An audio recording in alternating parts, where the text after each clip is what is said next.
Bonjour. Nous allons lire dans 2 Rois chapitre 5 à partir du verset 1.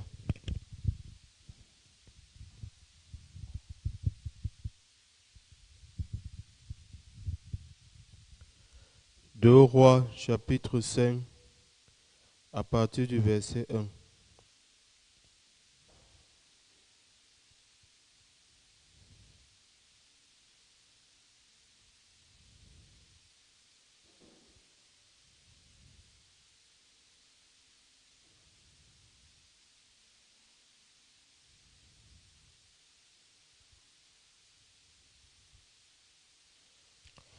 Naaman, chef de l'armée du roi de Syrie, jouissait de la faveur de son maître et d'une grande considération, car c'était par lui que l'Éternel avait délivré les Syriens.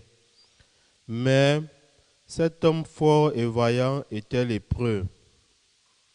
Or, les Syriens étaient sortis par troupes et ils avaient amené captive une petite fille du pays d'Israël qui était au service de la femme de Naaman.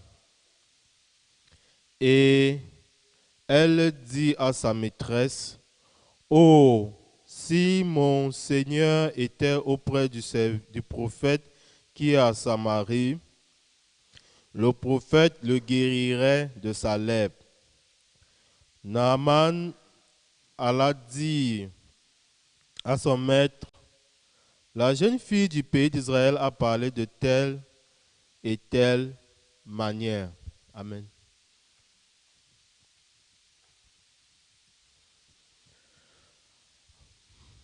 En tout cas, lorsque nous voyons les êtres vivants, la presque totalité des êtres vivants ont du sang. Les hommes ont le sang, les chiens ont du sang, les poissons ont le sang, les oiseaux ont le sang. La presque totalité des êtres vivants ont du sang.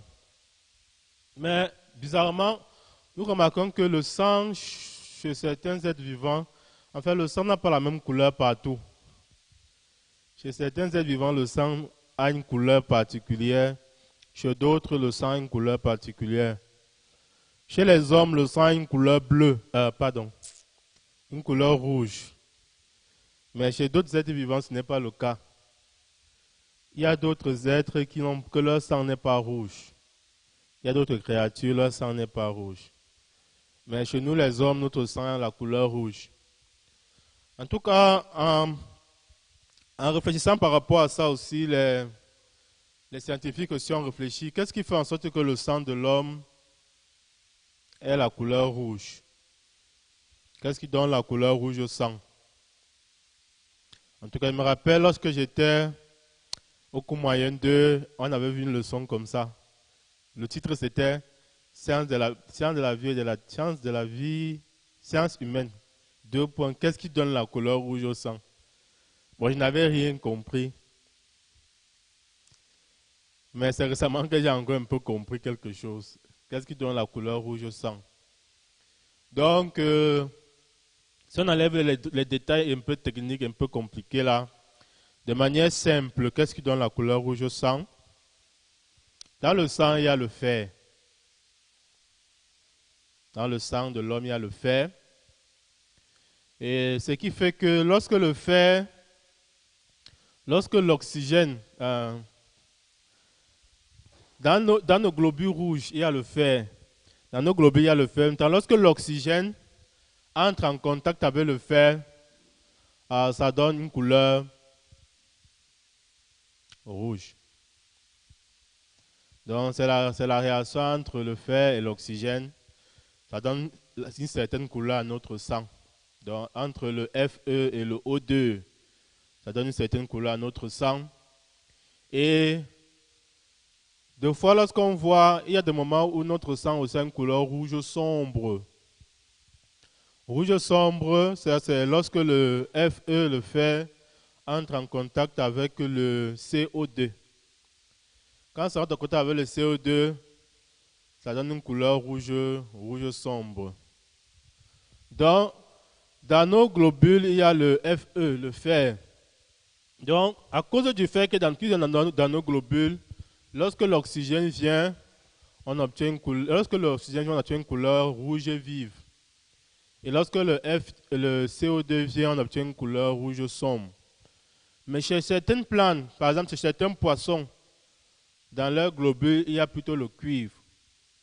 Ce qui fait que lorsque l'oxygène arrive, ça donne plutôt une couleur bleue. Il y a certains poissons, la couleur de leur sang, c'est bleu. Donc, en fonction de la substance qui est dans leurs globules, en fonction des éléments qui est dans leurs globules, la couleur du sang aussi est différente. La couleur du sang est différente. Donc, si vous souhaitez que votre sang ait une couleur différente du rouge, il faut changer quoi? Le fer qui est dans le sang. Mettre un autre élément. En ce moment, la couleur du sang aussi sera différente. À l'époque, à l'Antiquité, au Moyen-Âge, les gens pensaient que les nobles ont une couleur bleue. Le sang des nobles a une couleur bleue. Donc, les gens pensaient comme ça. Le sang des nobles, le sang de ceux de la royauté a une couleur bleue. En tout cas, c'était une superstition à l'époque. Donc, pour avoir la couleur bleue, par exemple, il faut que, à la place du fer, ce soit plutôt le cuivre qui soit dans nos globules. En ce moment, lorsque l'oxygène que nous respirons va arriver, le sang aura une couleur bleue. Donc, en fonction de l'élément qui est dans la globule, la couleur du sang aussi change. Donc, lorsque nous voyons la parole du serviteur, qui est dans 2 Rois chapitre 5, le serviteur dit que lorsque nous recevons le cœur de Dieu en nous, nous devenons une source de bénédiction. Lorsque nous recevons le cœur de Dieu en nous, notre vie change. Notre environnement change. Nous ne sommes plus les mêmes. Nous avant et nous maintenant, c'est différent. Donc, nous voyons qu'il ne s'agit pas de l'environnement dans lequel nous vivons. Ce n'est pas ça qui définit qui nous sommes. Mais ce qui définit qui nous sommes, c'est le cœur de base que nous avons reçu en nous. Le cœur de base que nous avons reçu en nous. Parfois, on prend l'exemple de la cuisine. Lorsqu'on voit l'exemple de la cuisine, on voit lorsqu'on donne des ingrédients à une cuisinière, les ingrédients, peut-être pour faire le riz, le riz sauté. On donne tous les ingrédients, mais parfois on voit que pour faire le riz sauté aussi, certaines cuisinières ne s'en sortent pas. Lorsqu'elles font le riz sauté, vraiment, ça sort comme ça sort. Mais on voit quand même qu'avec les mêmes ingrédients, il y a d'autres qui s'en sortent bien. Lorsqu'ils font le riz sauté, ça sort et c'est délicieux. Moi, j'ai longtemps côtoyé les Sénégalais avec le riz sénégalais. Quand j'ai côtoyé les Sénégalais avec le riz sénégalais, j'étais étonné. Ce sont les mêmes ingrédients que ma mère utilise à la maison. Ce sont les mêmes ingrédients que mes sœurs utilisaient à la maison. Mais comment eux, lorsqu'ils touchent ça, ça sort autre chose. C'est ce qu'on aime, on apprécie. Et c'est également le même riz que mes sœurs utilisaient à la maison. Le même riz. Le riz blanc, long grain. Le même riz. Parfois, c'était le riz camerounais qu'ils utilisaient. Le même riz camerounais. Donc, mais lorsqu'ils faisaient ça aussi, les ingrédients le résultat était complètement différent. Pourquoi? Pourquoi? Donc, avec les mêmes ingrédients, deux cuisiniers nous donnent un résultat différent. Nous donnent un plat, le même plat, mais avec des saveurs différentes.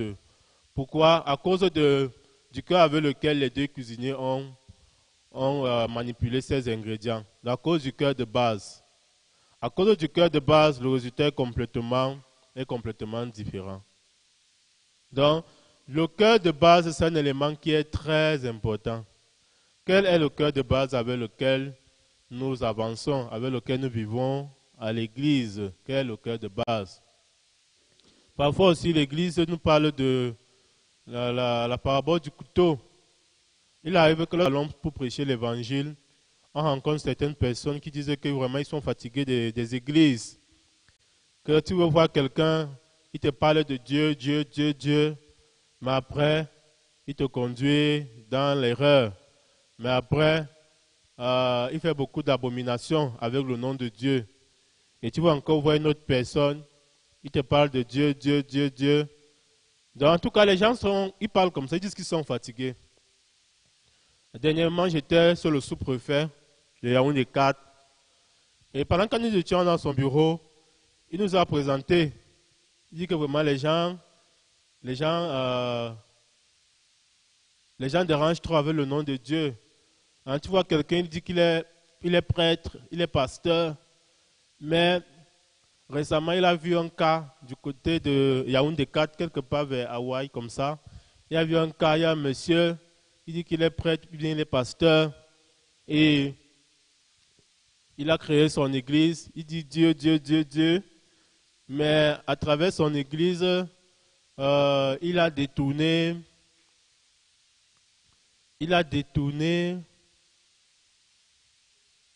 en tout cas, il a détourné la femme d'un homme. Il a détourné la femme d'un homme. Et puis, non seulement ça, il a également pratiqué la sorcellerie. Donc, il a mangé un chien dans sa case. Dans les histoires bizarres. Donc, le chien était chez lui dans la clôture. Et puis, lorsque la propriétaire du chien est arrivée, elle a trouvé que le chien, tout un côté du chien a été dévoré. Mais il n'y a pas le sang. Dans le chien, dans sa case, tout un côté a été dévoré, mais il n'y a pas le sang. Et elle s'est souvenue que c'est la menace que le pasteur lui avait donnée. C'est la menace que le pasteur lui avait donnée parce qu'elle était ancrée en chemin avec ce pasteur. Donc, le sous-prophète nous parlait des histoires comme ça. Il a raconté beaucoup d'histoires. Il dit que voilà, les gens qui disaient Dieu, ils ont la Bible, mais regardez les résultats. Donc, souvent l'église nous parle de l'exemple du couteau. On dit, lorsqu'on voit le couteau entre les mains du cuisinier, le couteau fait de bons plats, mais le couteau entre les mains d'un brigand, ça ôte la vie. Donc, est-ce que le problème, c'est le problème du couteau? Non. Le problème, c'est quoi? Quel est le cœur qui tient le couteau? Quel est le cœur qui tient le couteau? En fonction du cœur qui tient le couteau, le résultat de la vie aussi est différent. Dans la Sainteté de Dieu nous a dit, si nous recevons le cœur de Dieu en nous, automatiquement aussi, nous serons une source de bénédiction. Automatiquement, dans notre vie aussi, l'environnement, en fait que toute chose va changer autour de nous, à partir de nous. Dans ce moment, lorsque j'ai médité aussi par rapport à ça, je pouvais comprendre, parce que plusieurs fois aussi, il arrive que lorsqu'on traverse des situations difficiles, vraiment on commence à dire, je suis à l'église, je viens à l'église, je participe au programme de l'église, mais pourquoi telle chose, pourquoi telle chose? En fait, on s'interroge et parfois on pense, on se dit, pourquoi est-ce que Dieu ne travaille pas dans ma vie? Pourquoi? Et lorsqu'on se dit comme ça aussi, parfois on est troublé. Mais le Seigneur Dieu peut nous rappeler, est-ce que pendant que je suis à l'église, pendant que je fais les activités de l'église, pendant que je fais les programmes de l'église, pendant que je donne la dîme à l'église, est-ce que pendant que je suis à l'église, je reçois le cœur de l'église? Est-ce que pendant que je suis à l'église, ce cœur de l'église que je reçois, est-ce que je vis avec? Est-ce que je marche selon ce cœur? Donc, lorsqu'on vérifie attentivement, on peut se rendre compte que Dieu aussi n'est pas injuste. Si nous recevons exactement le cœur de l'église dans notre vie, automatiquement le changement va s'opérer. Automatiquement le miracle va sortir de nous. Lorsqu'on voit la jeune fille dans l'histoire du général Naaman, la jeune fille aussi, lorsqu'elle a été arrêtée captive, pendant longtemps, son cœur était dans le désespoir. Lorsqu'elle voyait sa situation chez le général, certainement de temps en temps, elle se retirait pour pleurer. Pourquoi moi? Qu'est-ce que je fais ici dans un pays étranger? Donc pendant longtemps aussi, le cœur de la jeune fille était dans la tristesse, était dans le découragement. Et puis, à un moment donné, son cœur aussi a évolué. Elle a accepté son sort. Ah, je suis esclave. Si je ne fais pas le travail qu'on me dit, vraiment, on va me torturer. Ma vie sera difficile. C'est vrai que pendant longtemps aussi, la jeune fille, elle a commencé à vivre avec cette mentalité-là. Je suis esclave, je dois faire le travail qu'on me donne. Si je ne travaille pas selon la parole de mon maître, on va me torturer. C'est vrai que pendant longtemps, elle a commencé à travailler comme une simple esclave. Elle se souciait seulement de son statut d'esclave. Mais il est arrivé à un moment donné, le cœur, elle a reçu un autre cœur en elle.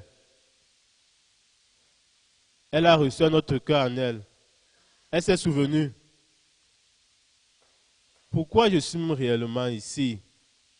Je suis une servante de l'Éternel. Si je suis ici, c'est pour porter le drapeau de l'Éternel. Si je suis ici, c'est pour conduire les gens à être connectés à qui? À l'Éternel. En ce moment, lorsqu'elle a gagné ce nouveau cœur en elle, en rencontrant la situation du général Naaman, elle pouvait surmonter la peur, elle pouvait surmonter la crainte, le tremblement. Elle pouvait surmonter sa jeunesse. Pour faire quoi?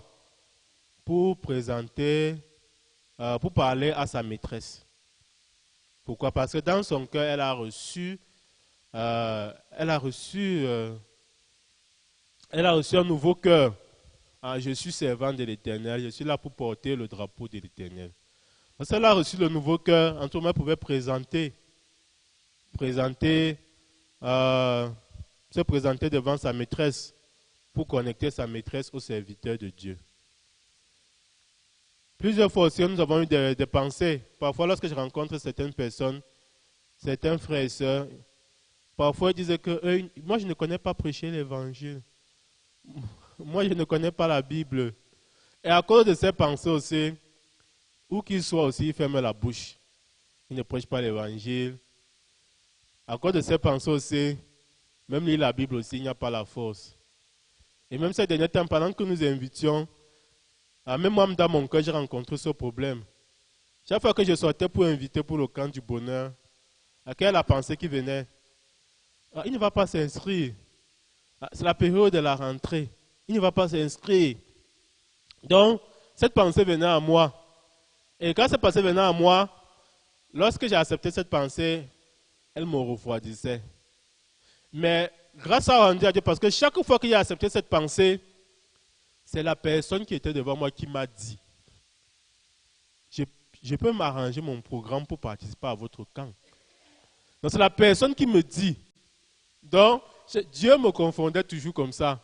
Hier encore quand je suis sorti, j'ai rencontré certaines personnes qui ont commencé à parler, expliquer, je suis pasteur vraiment, nous sommes là, on organise un camp.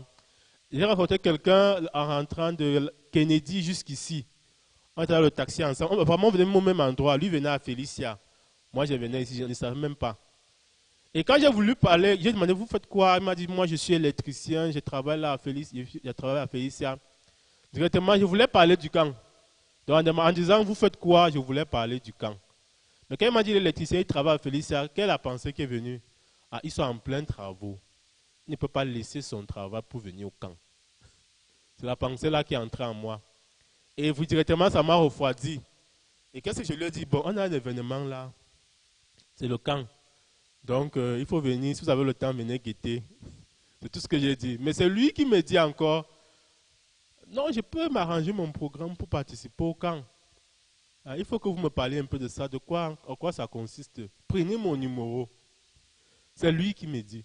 Et puis il m'explique même que lui, il travaille, mais ce n'est pas de manière continue. Il vient seulement lorsqu'on l'appelle, qu'il y a un problème d'électricité. C'est là il vient. Il m'explique. Donc, en regardant ça aussi, Dieu il m'a confondu. Donc, lorsque j'ai accepté la pensée dans le cœur, automatiquement, les fruits de la pensée sont sortis. Mais Dieu, à travers la parole, Dieu nous montre. Si nous acceptons la parole de l'Église dans le cœur, nous serons une source de bénédiction. Si nous acceptons la parole de Dieu dans notre cœur, rien ne sera un problème autour de nous. Donc ce n'est pas que la situation est quelque chose. C'est qui quelque chose, c'est quoi? Qu'est-ce que nous avons accepté dans notre cœur? Donc cette semaine aussi, j'ai rencontré une jeune fille. Et vraiment cette jeune fille, depuis un moment, elle fréquentait l'église. Elle confesse la justice, elle a reçu le salut. Mais à un moment donné, il y a une pensée qui est entrée dans son cœur. C'est quoi? C'est qu'elle a été victime d'attaques mystiques. Donc, cette pensée est entrée dans son cœur. J'ai été victime d'attaques mystiques. Elle a commencé, elle a eu le palu. Et avec le palu, elle s'est rendue à l'hôpital, on a prescrit les médicaments. Et pendant qu'elle prenait les médicaments, son palu s'est plutôt aggravé et son corps a commencé à gonfler. Donc, quand son corps gonfle, elle sera encore à l'hôpital. L'hôpital dit qu'il ne voit rien.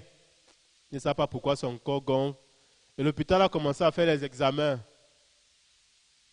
Donc, pour essayer de détecter quelle est la raison pour laquelle son corps gonfle et pourquoi est-ce que le palu persiste. Et pendant que l'hôpital faisait les examens, elle a causé avec un de ses grands-pères du village. Un de ses grands-pères du village qui est marabout. Donc, son grand-père là, qui est voyant. En fait, c'est le grand-père qui l'appelle. C'est le grand-père qui l'appelle. Que voilà, j'ai appris que tu ne vas pas bien. Vraiment, le problème, c'est que tu as été victime d'une attaque mystique. Donc, ce qu'elle veut te demander de faire, quitte la maison, ne dis à personne, viens me retrouver au village. C'est comme ça que subitement, un bon matin, elle a quitté la maison sans dire à personne, ni à ses parents, à personne. Elle allait retrouver son grand-père, le grand-père là au village. Et arrivé, le grand-père a expliqué, n'est-ce pas, tu ressens telle chose, oui. N'est-ce pas, tu as traversé telle situation, oui. Donc c'est ça, tu as été victime d'attaque mystique. Donc directement, elle a aussi accepté cela. Lorsqu'elle a accepté ce que, vraiment, sa vie a commencé à être très difficile. Donc le grand-père, il a commencé à faire des choses, il a donné des potions. Parmi ces potions, des potions l'ont vraiment fonctionné, ça a vraiment marché. Et puis elle a continué à suivre les traitements. Elle est quittée du littoral, elle est partie loin du côté de l'Est encore pour prendre des médicaments. Donc, et puis elle a fait en tout cas, elle avait des rendez-vous programmés. Cette semaine, elle devait encore aller du côté du littoral pour les traitements encore. Et avec ce que, pendant qu'elle était aussi à la maison, elle s'est méfiée de tout le monde. Elle s'est méfiée de ses parents, elle s'est méfiée de tout le monde. Pourquoi? Attaque mystique. Et elle passait le temps à prendre des petites potions. Donc, bien qu'ayant le salut, elle a commencé à vivre dans cette prison-là. Pourquoi? Parce que dans son cœur, elle a accepté une seule pensée. J'ai été victime d'attaque mystique. Mais lorsque l'Église aussi a écouté cela, vraiment en faisant l'entretien avec elle, il y a une parole aussi que j'ai présentée. Et même les missionnaires qui étaient déjà passés avant moi, ils avaient aussi présenté cette même parole. Nombre chapitre 23, verset 23. J'ai posé la question à la sœur, sœur, tu es juste? Oui, je suis juste. Quelle est la parole qui te donne l'assurance que tu es juste? Hébreux 10. Je ne me souviendrai plus de vos péchés ni de vos iniquités. Elle a répété. Mais tu es juste, c'est que tu es fille de Dieu. Mais pourquoi maintenant tu crois que tu as été victime d'attaque mystique? Mais le bon Bok, il m'a expliqué. Il m'a appelé, c'est même moi qui l'ai appelé, c'est lui qui m'appelle, c'est lui qui me décrit mon mal, c'est lui qui me... Et le traitement qu'il me donne, c'est efficace, ça marche. Et voilà, quand il m'a donné ça, la couleur de ma peau qui avait changé, la couleur est devenue normale, comme ça. Et puis j'ai présenté à la sœur, nombre 23, 23. Ah, je vais un peu lire nombre 23, 23.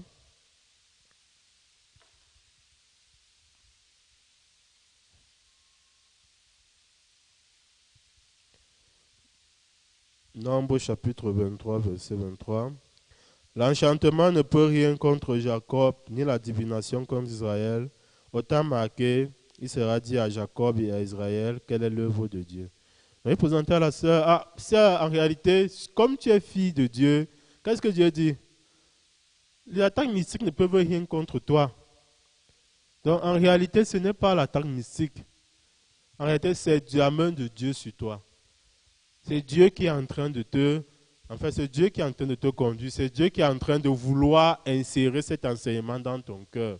De vouloir insérer cette assurance dans ton cœur.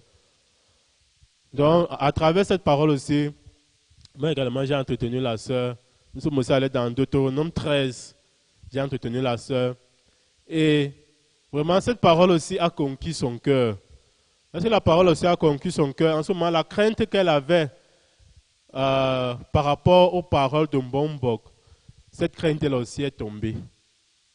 Parce que le Mbombok avait encore donné rendez-vous que cette semaine, il faut encore venir. Ne dis à personne. Prends tes affaires, tu viens encore pour d'autres traitements.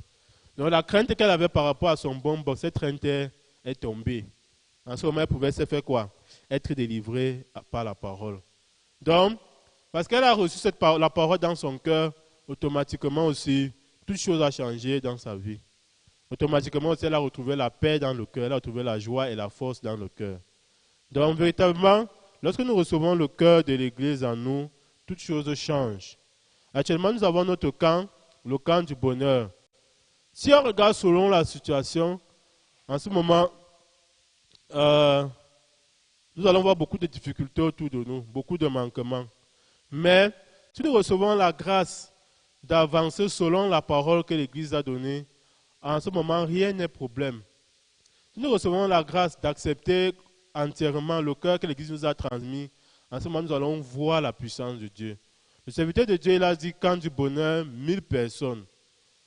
Lorsqu'on dit camp du bonheur, 1000 personnes, c'est possible. 1000 personnes vont s'inscrire au camp. Si nous acceptons la parole de l'Église telle qu'elle, 1000 personnes vont s'inscrire au camp. Donc, quel est le cœur que nous avons reçu en nous? J'ai écouté beaucoup de témoignages aussi. Lorsqu'on invite les gens disent que c'est la période de la rentrée. Dans tout cas, lorsque j'écoute ce témoignage, il y a toujours une pensée qui vient dans mon cœur. Mais ça a toujours été la période de la rentrée. Donc, chaque fois, Dieu s'arrange toujours à fixer le camp à cette période. Ce n'est pas comme si c'est nouveau. Donc, Dieu s'arrange toujours à fixer le camp à cette période. Je me rappelle même, il y a une année, avec le pasteur Ligion, où on avait fixé le camp un peu plus tôt, en début août.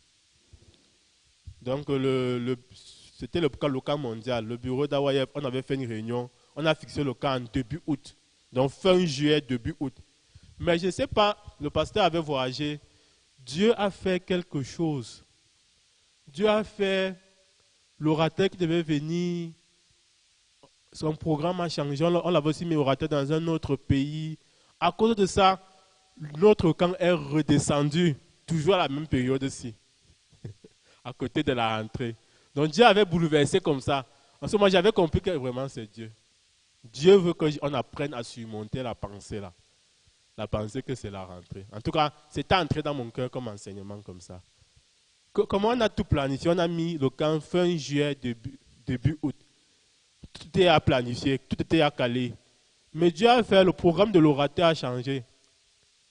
Le serviteur de Dieu n'était pas, lui, il était en Corée pour le camp mondial. Le programme de l'orateur a changé.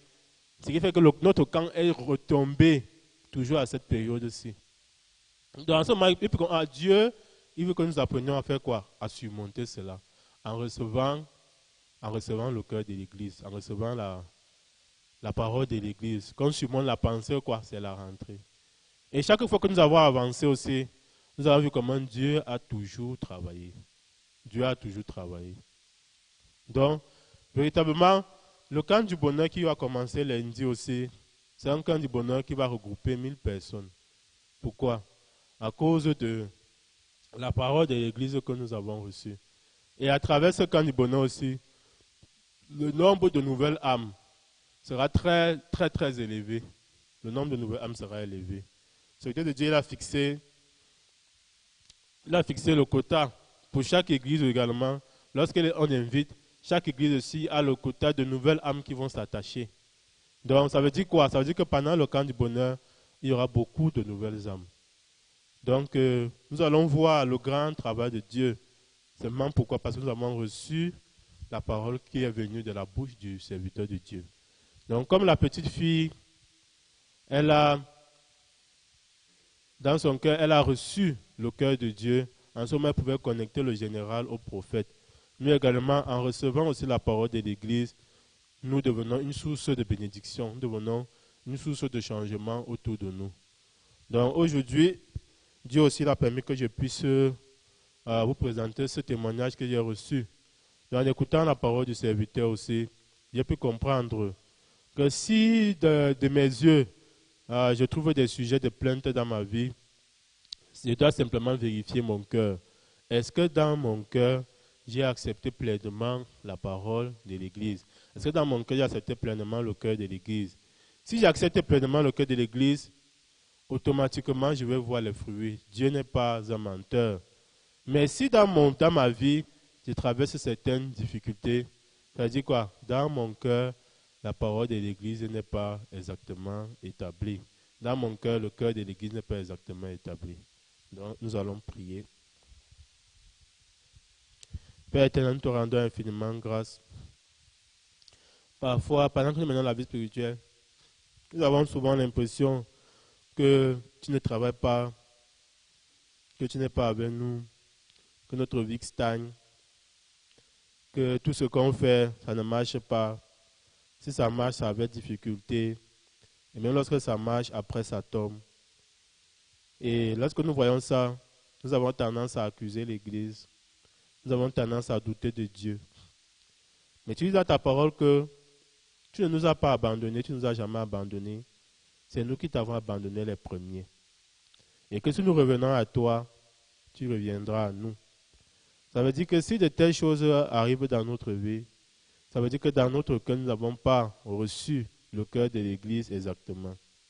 Si nous recevons le cœur de l'Église exactement, si nous recevons la sémence de l'Église exactement, automatiquement nous serons une source de bénédiction. Automatiquement, rien ne sera problème autour de nous. Père, merci parce que tu nous donnes ce cœur précieux d'apprendre à nous examiner nous-mêmes et d'apprendre à avancer en recevant le cœur de l'Église. Quand du bonheur, 1000 personnes, en recevant ce cœur, durant le camp du bonheur qui va débuter lundi aussi, tu vas nous faire voir ce grand travail. Tu vas nous faire voir ce grand miracle.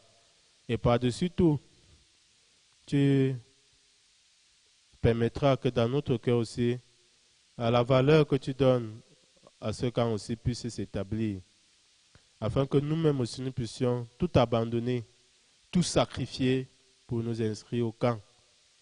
Les enfants de ce monde aussi, facilement, ils sacrifient plein de choses pour leurs intérêts, leurs profits personnels, leurs quêtes personnelles.